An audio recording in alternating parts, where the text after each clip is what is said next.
नमस्ते विद्यार्थियों। पिछले ऑनलाइन लेक्चर में हम चांदनी रात यह कविता पढ़ रहे थे। कवि मैथिली शरण गुप्त जी अपनी चांदनी रात इस कविता में प्रकृति की सुंदरता का वर्णन कर रहे थे। इस कविता की बची हुई पंक्तियों को आज हम समझते हैं। नेक्स्ट पैराग्राफ है बिखेर देती वसुंधरा मोती सबके सोने पर, रवि बटोर लेता है उनको सदा सवेरा होने पर।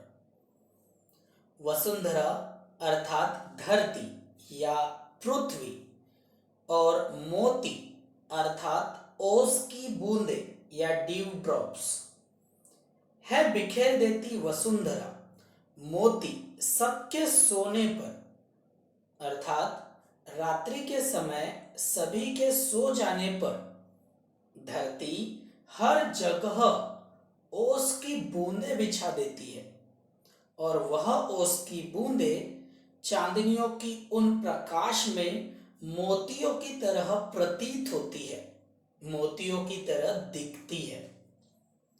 नेक्स्ट लाइन है रवि बटोर लेता है उनको सदा सवेरा होने पर। रवि अर्थात सूर्य। इस लाइन का अर्थ हुआ सुबह होने पर सूर्य आता है और उन सारे मोतियों को बटोर लेता है। नेक्स्ट पैराग्राफ है और विरामदायिनी अपनी संध्या को दे जाता है, शून्य श्याम तनु जिससे उसका नया रूप छलकता है। विरामदायिनी अर्थात आराम देने वाली या विश्राम देने वाली या रोकाने वाली। संध्या अर्थात शाम या इवनिंग।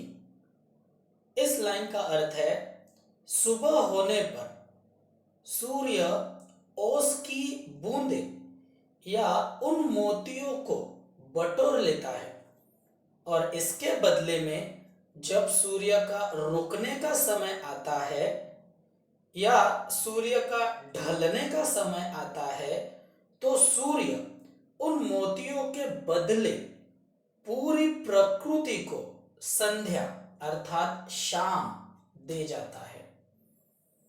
नेक्स्ट लाइन है शून्य श्याम तनु जिससे उसका नया रूप छलकता है। शून्य शून्य का एक अर्थ होता है आकाश। शाम शाम का एक अर्थ होता है सावला रंग। तन अर्थात शरीर। इस लाइन का अर्थ हुआ सूर्य ने दी हुई संध्या के कारण, उस इवनिंग के कारण आकाश या आसमान का नया रूप अर्थात सावला रूप दिखता है। नेक्स्ट पैराग्राफ है पंचवटी की छाया में है सुंदर पर्ण कुटीर बना, उसके सम्मुख स्वच्छ शिला पर धीर वीर निर्भीक मना। पंचवटी अर्थात 5 वृक्षों का समूह, 5 वृक्षों का ग्रुप या 5 वृक्ष। पर्ण अर्थात पत्ते या लीफ। कुटीर अर्थात झोपड़ी। इस 2 लाइन का अर्थ हुआ 5 वृक्षों की छाया जहां है या 5 वृक्षों की शैडो जहां गिर रही है वहां पत्तों से बनी एक सुंदर झोपड़ी है। नेक्स्ट लाइन है उसके सम्मुख स्वच्छ शिला पर धीर वीर निर्भीक मना। सम्मुख अर्थात सामने, शिला अर्थात पत्थर, धीर अर्थात शांत स्वभाव वाला वीर का अर्थ यहां पर व्यक्ति होगा।